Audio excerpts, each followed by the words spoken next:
수천 년의 교회 역사 안에서 성도님들에게 가장 오래 사랑해온 시편들이 있습니다. 시편 1편, 시편 8편, 또 시편 23편과 같이 늘 함께 올리는 시편이 바로 오늘 시편 103편입니다.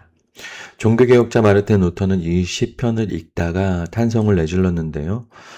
루터 같은 경우는 이 시편을 은혜의 아가다라고 표현을 했어요. 은혜 중에 가장 아름다운 노래라고 불렀던 것이죠. 우리가 잘 아는 교부 아우구스티누스는 이 시편의 깊이가 인간의 언어로는 다 담아낼 수 없다라고 고백을 했습니다. 또 예수님 시대보다 수백 년 앞섰던 유대 광야의 공동체들, 쿰란 공동체 같은 경우에도 이 시편을 소중히 여겨서 여러 두루마리에 소중히 남겼던 기록들이 남아 있습니다. 그런데 오늘 이 시편을 더 깊이 이해하려면 이 시편 책 안에서 이 시편이 이 본문이 어디에 놓여 있는지를 우리가 살펴보면 더 큰 도움이 됩니다. 시편 103편은요, 이 시편의 제4권, 90편부터 106편에 속하죠. 이어 4권에 속하는 본문인데 학자들이 오랫동안 주목해 온 것처럼요. 이 4권의 배경은 바벨론 포로기의 배경을 두고 있습니다. 다윗 왕조가 무너지고 성전이 불타고 하나님의 백성은 낯선 땅에서 포로로 살아가고 있는 그런 시절이죠. 그 암흑 속에서 지금 이 시편의 노래들이 불렸습니다. 그리고 시편 103편 앞에 바로 놓인 이 102편을 보면요. 이 맥락이 더욱더 선명하게 느껴집니다. 시편 102편은요. 탄식 기도입니다. 아주 철저한 탄식적인 기도이죠. 내 날이 연기같이 소멸하며 내 뼈가 숯같이 탔나이다 라고 102편 3절은 말합니다. 그러니까 지금 죽음의 문턱에서 들이오는 그런 울부짖음, 이런 부르짖음, 혹 원수들에게 조롱당하는 수치와 밤새 잠 못 이루는 고통 속에서 드리는 탄식의 기도가 바로 시편 102편입니다. 그런데 오늘 시편 103편은 그 탄식의 정확한 이 거울의 이미지입니다. 102편이 탄식이라면 103편은 그 탄식 이후에 찾아오는 이 찬양의 고백인 것이죠. 그래서 이 배치가 고통 다음에 기도 다음에 이 노래가 지금 놓여 있는 것이죠. 그래서 또 이 시편 103편과 104편은요. 시편 전체를 통틀어서 유일하게 시작을 내 영혼아 여호와를 송축하라라고 하는 이 동일한 문장으로 시작하는 동일한 두 편의 시입니다. 이 두 시편이 서로 손을 잡고 있는 모양새죠. 시편 103편이 역사 속에서 인간을 향해 베푸시는 하나님의 이 자비하심과 인자하심을 노래하고 있다면 이제 시편 104편은 이 창조 세계 전체를 돌보시는 하나님의 위대하심을 노래합니다. 그러니까 구속의 하나님과 또 창조의 하나님을 연속으로 103편과 104편에서 노래하고 있는 것이죠. 또 103편은 다윗의 시라고 알려져 있습니다. 개인의 고백에서 시작된 이 노래가 이스라엘 공동체의 예배로 그리고 수천 년간 교회의 역사 속에서 기도로 오늘의 이 자리까지 이어져 왔습니다. 그런데 오늘 이 시편 103편 하나님을 찬양하는 이 시편의 첫 문장이 어떻게 시작합니까? 시인은요. 찬양의 노래를 시작하지 않고 자기 자신에게 명령을 내립니다. 내 영혼아 여호와를 송축하라. 지금 시편의 저자가 자기 자신에게 내 영혼아 여호와를 송축하라 라고 명령하고 있습니다. 이 상황은 무엇입니까? 지금 찬양이 자연스럽게 솟아오르지 않는다는 뜻입니다. 잠들어 있는 내 안의 이 마음을, 이 자아를 지금 억지로 흔들어서 깨워야 한다는 의미죠. 이것이 바로 오늘 말씀의 첫 번째 출발입니다. 오늘 시편은 우리에게 세 가지 계단을 제시합니다. 첫 번째로 깨워라, 두 번째로 기억하라, 세 번째로 신뢰하라. 하라라는 것이죠. 오늘 이 말씀을 보면서 우리가 함께 주님의 말씀 앞으로 나가기를 소망합니다. 1절 말씀입니다. 내 영혼아 여호와를 송축하라. 내 속에 있는 것들아 다 그의 거룩한 이름을 송축하라. 시인은요 지금 두 번 부릅니다. 내 영혼아 그리고 내 속에 있는 모든 것들아. 그러니까 이 표현은요 이 시에서 평행법 같은 의미의 강화이고요. 의미를 지금 작은 의미에서 넓은 의미로 확장하고 있습니다. 나의 전부에서 내 영혼아에서 나의 인격 전체로 내 속에 있는 모든 것들아. 그러니까 나의 전 인격이 지금 하나님께 예배에 참석해야 한다라는 의미죠. 그러면서 내 영혼에게 무엇을 요구합니까?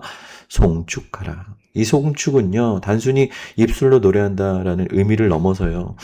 원래 무릎을 꿇는 행위에서 나온 단어입니다. 하나님 앞에서 내 온 존재를 굴복시키고 우리가 지난주에도 그런 말씀을 나눈 적이 있죠. 하나님을 예배하기 위해서 하나님을 높이고 하나님을 경배한다는 것은 결국은 그 내 모든 것을 그분 앞에 내려놓는다라는 의미죠.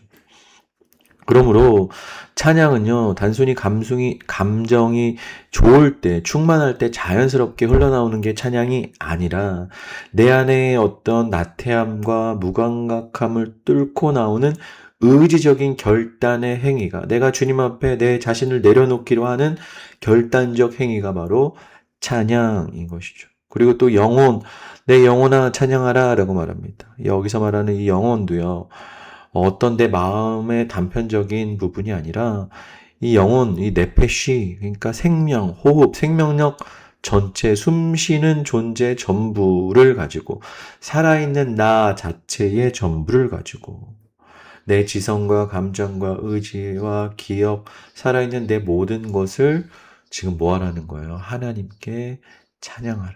그분 앞에 내려놓으라라는 명령인 것이죠. 그러면서 시인은요, 2절에서 이렇게 덧붙입니다. 그의 모든 은택을 잊지 말지어다. 여기서요, 찬양의 걸림돌이 드러납니다. 우리가 왜 찬양을 못하는 거예요? 우리가 너무나 자주 잃어버리기 때문입니다. 하나님의 선하심을 잃어버리고 하나님의 은혜를 잃어버리고 하나님의 사랑을 잃어버리기 때문에 우리의 영혼이 잠드는 것이죠. 사랑하는 성도 여러분, 우리의 영혼은 지금 깨어 있습니까? 아니면 무언가에 눌려서 피곤하고 때로는 지치고 너무 혹시 익숙해져 잠들어 있고 있지는 않습니까? 시인이 지금 스스로에게 명령해야 했다는 것이 우리에게 정말로 큰 위로입니다. 이 시편을 쓴 사람도 아마 아주 자연스럽게 찬양이 솟아오르지는 않았던 것 같습니다.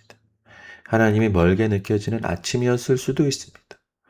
또 환경이 좋지 않았을 수도 있습니다. 그럴 때 필요한 것은 감정이 생기기를 기다리는 것이 아니라 영혼을 향해 명령하는 것입니다. 내 영혼아 깨어라. 내 영혼아 일어나라. 내 영혼아 그분을 송축하라. 이 의지적 선택이 바로 찬양의 시작인 것이죠. 그런데 이 영혼이 깨어날 수 있는 근거가 무엇입니까? 바로 기억입니다. 2절에서 그의 모든 은택을 잊지 말지어라 했을 때, 이제 이 시인은 그 하나님의 은혜들을, 감사의 조건들을 찾아내는 것처럼 이제 하나씩 그 은택을 이어나가기 시작합니다. 3절부터 5절까지. 그래서 히브리어 원문을 보면 분사형 동사들을 연속적으로 이제 이어냅니다. 사하시는 분, 고치시는 분, 구속하시는 분, 씌우시는 분, 새롭게 하시는 분. 그러니까 현재적이고 지속적인 하나님의 상태를 문법적으로 표현하고 있습니다. 첫 번째 은택은 무엇입니까? 그가 내 모든 죄악을 사하시며. 그러니까요, 하나님께서 우리의 모든 죄악을 사하시는 분이시다라는 거죠. 참 재밌는 사실은요, 구약성경 전체에서 이 사하신다라고 하는 단어는요, 주어를 한 번도 인간에게 쓰지 않습니다. 인간이 사는 게 아니에요. 오직 하나님만이 우리의 죄를 사하시는 분이신 거죠. 오직 하나님께서 우리를 용서해 주실 수 있는 분이십니다. 두 번째 은택은 무엇입니까? 내 모든 병을 고치시며. 하나님은요, 육체의 질병뿐 아니라 우리의 영혼의 깊은 상처와 삶의 이런 아픔, 균열까지도 모두 회복시키는 분이십니다. 세 번째 은택은 무엇입니까? 내 생명을 파멸해서 속량하시고, 그러니까 죽음의 구덩이에서 건져내시는 분이, 바로 돌이킬 수 없어 보이던 우리의 삶의 절망에서 우리를 끌어서 생명으로 인도하시는 분이 바로 하나님이십니다. 네 번째 선택은 무엇입니까? 인자와 긍휼로 관을 씌우시며 그 구덩이에서 건져내셔서 우리에게 뭘 씌워주시는 거예요? 관을. 하나님의 인자와 긍휼로 관을 씌우시고 낮은 곳에서 높은 곳으로 수치해서 하나님의 영광으로 옮겨주십니다. 다섯 번째 선택은 무엇입니까? 좋은 것으로 내 소원을 만족하게 하사 내 청춘을 독수리같이 새롭게 하시는도다. 아멘. 독수리 이미지를 사용하셔서 우리를 표현해 주시는데요. 우리의 청춘을 독수리같이 새롭게 하여 주십니다. 독수리는요, 날갯짓으로 높이 오르지 않습니다. 그 기류를 탑니다. 두 날개를 활짝 펴고 기류에 몸을 맡기면 아주 힘들이지 않고 높이 높이 올라갑니다. 그래서요, 창공에서 두 날개만 피고 있는 것이죠. 하나님이 우리의 생명력을 그렇게 새롭게 하신다는 것입니다. 그런데 우리가 좀 주목해 볼 것이 있어요. 이 다섯 가지 은택이 배열된 순서입니다. 첫 번째로 무엇이 맨 처음에 놓입니까? 하나님의 용서. 그러니까 치유가 먼저가 아니라 회복과 번영이 먼저가 아니라 용서가 가장 먼저입니다. 그러니까 우리가 정말 생명으로 들어가는 것은 하나님과의 관계가 먼저 회복되는 것이죠. 거기에는 우리가 죄인임을 깨닫고 하나님의 도움이 필요함을 깨닫고 하나님과 관계가 회복되는 것, 그것이 모든 것의 근원이 되는 것이죠. 결국 죄가 해결된 자에게 치유가, 구속이, 존귀함이 독수리같이 새롭게 됨이 따라오는 것입니다. 사랑하는 성도 여러분, 우리 성도님들의 삶 가운데 하나님이 베푸신 이 다섯 가지 은택은 어떤 것들을 경험하셨습니까? 하나님께 용서받은 하나님을 처음 만난 순간을 기억하십니까? 도저히 받을 수 없는 내가 하나님 앞에 용서를 받았던 그 경험 말입니다. 혹은 하나님께 고침을 받은 경험이 있으십니까? 혹은 절망의 구덩이에서 건져진 그날이 있습니까? 오늘도 이렇게 우리가 살아서 숨 쉬어서 이 자리에 있는 것 자체가 하나님의 이 대속의 은혜의 증거인 것이죠. 그런데 우리가 찬양하지 못하는 이유는 대부분 하나님이 아무것도 하지 않으셨기 때문이 아니라 우리가 잊어버렸기 때문입니다. 그래서 기억하는 것은 영적인 행위입니다. 의도적으로, 구체적으로 하나하나 하나님의 이 은혜들을 꺼내어 상기시키는 것. 이것이 바로 우리가 찬양할 수 있는 우리 찬양의 연료가 되는 것이죠. 그런데 여기서 한 가지 질문이 남습니다. 내가 이 기억하는 은택은 단지 내 과거 속에 있었던 이야기인가? 아니면 그 은택이 앞으로도 계속되리라는 확신은 어디서 나옵니까? 오늘 시편은요, 그 질문에 답하고 있습니다. 6절에서 7절 말씀에 이 시인은요, 개인의 경험에서 이제 그 시선을요, 이 이스라엘의 역사로 넓히는 것을 우리가 확인하게 됩니다. 여호와께서 의로운 일을 행하시사 억압당하는 모든 자를 위하여 판단하시는도다. 그의 행위를 모세에게, 그의 행사를 이스라엘 자손에게 알리셨도다. 내가 이 경험한 하나님의 은혜는요, 이 개인적인 것만이 아닙니다. 하나님은요, 모세의 시대부터 우리가 이스라엘의 역사 전체를 통해서 반복하고 나타내시는 이 일관된 하나님의 행위의 연속인 것이죠. 그리고 나의 작은 이야기는 하나님의 더 크신 이야기 안에 놓여 있는 것이죠. 그래서 우리는요, 성경을 통해서 하나님이 우리에게 행하신 일, 또 역사 속에서 행하신 일, 또 우리의 믿음의 선배들의 이야기들을 우리가 듣고 경험하게 됩니다. 그 하나님의 성품이 8절에 선언됩니다. 오늘 본문에서 가장 중요한 메시지인데요. 여호와는 자비로우시며 은혜로우시며 노하기를 더디하시고 인자하심이 풍부하시도다. 이 문장은요, 새로운 말이 아닙니다. 출애굽기 34장 6절의 말씀의 인용입니다. 모세가 시내산에서 하나님의 얼굴을 보여달라고 간구했을 때에 하나님이 자신의 이름을 선포하시면서 스스로 밝히신 성품이 바로 이 구절입니다. 그리고 그때의 그 선언은 지금 수백 년이 지난 이 시편에서도 동시에 지금 메아리처럼 외쳐지고 있습니다. 왜 그렇습니까? 지금 이 시인이 처한 시대가 물론 다윗의 시지만 이 시편 4편에 묶여 있는 지금 이 시를 읽고 있는 이 시인의 시대가 지금 왕조가 무너지고 성전이 불탔어도 지금 이 하나님의 성품, 변하지 않는 하나님의 성품, 하나님이 우리의 왕이시구나. 하나님은 자비로우시며 은혜로우시며 노하기를 더지 아니하시고 인자하심이 풍부하신 분이시구나. 그 사실은 지금도 시인의 입술에서 변하지 않은 것이죠. 9절은요, 이 말씀을 확증합니다. 자주 경책하지 아니하시며 노를 영원히 품지 아니하시리로다. 하나님은요, 우리를 향한 진노를 영원히 지속하지 않으십니다. 그분의 성품이 그것을 허락하지 않으십니다. 그리고 10절, 11절에서 시인은요, 그 인자하심의 크기를 이렇게 설명합니다.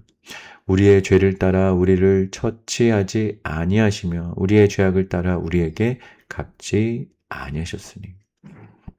지금 뭐라고 말씀하십니까? 만약에 하나님께서 우리의 죄를 따라 그때 처치하셨다면 어떻게 되었겠습니까? 아마 우리 중에 아무도 이 자리에 앉아 있을 수 없었을 것입니다. 우리가 이렇게 하나님 앞에 기쁨으로 예배드릴 수 있는 것 자체, 찬양하며 나아갈 수 있는 모든 것 자체가 하나님이 우리의 죄대로 갚지 않으셨다는 살아있는 증거입니다. 이 인자심의 크기를 시인은요, 지금 공간적인 언어로 표현하고 있는데, 이는 하늘이 땅에서 높은 같이 그를 경외하는 자에게 그의 인자하심이 크심이로다. 바로 하나님의 인자하심의 크기를요, 하늘과 땅 사이의 거리로 지금 표현하고 있습니다. 그만큼 높다는 거죠. 넓다는 거죠. 그 광대함으로 이 하나님의 인자하심을 설명하고 있죠.